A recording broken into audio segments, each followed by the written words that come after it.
नमस्कार, आप सभी दर्शकों का अन्नदाता कार्यक्रम में स्वागत करती हूं। हमारे देश का किसान जन का पोषक है, वह श्रम का देवता है, अन्नदाता है। उसमें ही भारत की आत्मा निवास करती है। ऐसे ही किसानों की प्रगति के लिए हम खेती बाड़ी से जुड़ी हुई बहुत सी नई लाभकारी जानकारियां हर रोज सुबह लेकर आते हैं। तो चलिए कार्यक्रम शुरू करने से पहले देखते हैं आज क्या है अन्नदाता में। जायद में सूरजमुखी की खेती कर कमा सकते हैं अच्छा मुनाफा।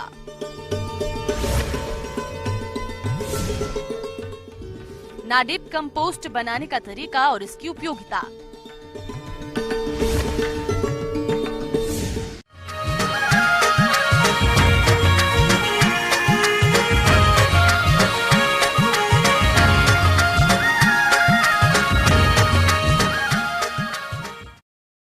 सूरजमुखी की खेती करके किसान अच्छा खासा मुनाफा कमा सकते हैं, लेकिन इसके लिए किसानों को सूरजमुखी उन्नत किस्मों का चयन करके वैज्ञानिक तरीके से करनी चाहिए इसकी खेती, जिसके बारे में बता रहे हैं कृषि विज्ञान केंद्र जाले जिला दरभंगा के कृषि वैज्ञानिक डॉक्टर दिव्यांशु शेखर।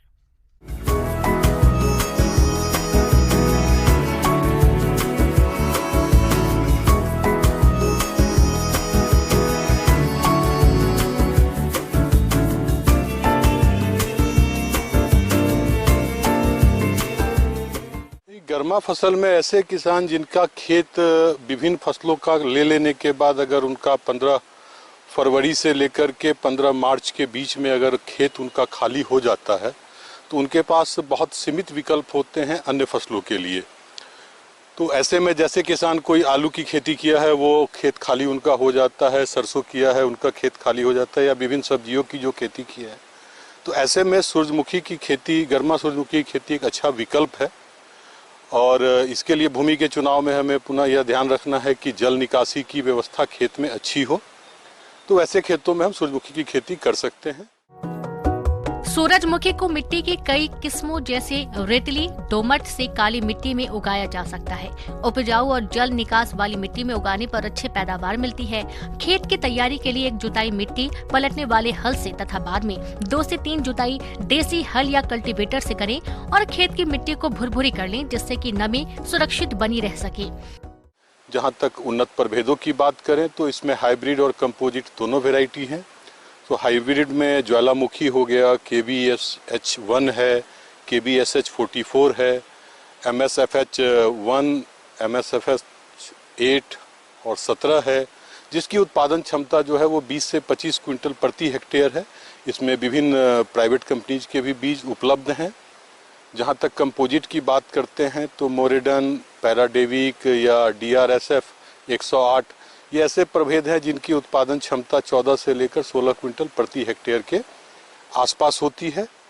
जहां तक बीज दर की बात करें तो जो हमारे हाइब्रिड प्रभेद हैं या संकर प्रभेद हैं वो 5 kg प्रति हेक्टेयर के दर से प्रयोग किए जाते हैं, और जो हमारे कंपोजिट या संकुल प्रभेद हैं वो 8 kg प्रति हेक्टेयर के दर से प्रयोग में आते हैं। संस्थानों के बीज हैं वो सामान्यतः उपचारित बीज होते हैं, परंतु फिर भी किसानों को सलाह दिया जाता है कि बुआई से पहले बीजों का उपचार कर लें। इसमें 16 घंटे पानी में भिगाने के बाद 5-6 घंटे छाया में हम इनके बीजों को सुखा लेते हैं और फिर 2 ग्राम प्रति kg के दर से थीरम या कैप्टॉन से इसे उपचारित कर लेते हैं, जिससे कि पौधों में रोग की संभावना काफ़ी कम हो जाती है। अब बात करते हैं खाद और उर्वरक प्रबंधन की। तो 20 टन गोबर की खाद प्रति हेक्टेयर की दर से खेत की जुताई के समय मिला दें। इसके बाद urea 125 kilo, DAP 130 kilo, MOP 70 और सल्फेक्स लगभग 20 किलोग्राम प्रति हेक्टेयर की दर से प्रयोग करें। उर्वरकों में यूरिया की 40 किलोग्राम मात्रा और अन्य उर्वरकों की पूरी मात्रा बुवाई के समय खेत में मिला दें और शेष बची यूरिया की मात्रा को खड़ी फसल में 2 बार प्रयोग करें। जहाँ तक पौधों से पौधों की दूरी हम कहते हैं या स्पेसिंग की बात करते हैं तो 60 से लेके 60 × 30 सेंटीमीटर पे हाइब्रिड सीड को लगाना चाहिए, जबकि कंपोजिट को 45 से 20 सेंटीमीटर 45 × 20 सेंटीमीटर के स्पेसिंग में हमें लगाना है। जहाँ तक हम बीज की गहराई की बात करते हैं तो 4 से 6 सेंटीमीटर गहराई में हमें इसे लगाना है। जहाँ तक शुरुआत में 40 से 50 दिनों तक खेत में हमें खरपतवार नाशी का ध्यान रखना होता है।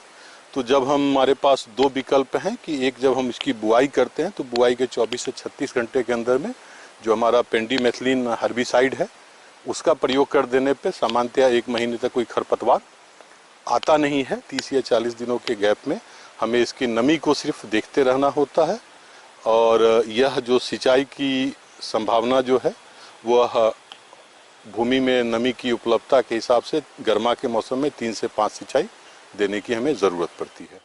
किसान भाइयों, अब लेते हैं एक छोटा सा ब्रेक, जल्द लौटेंगे।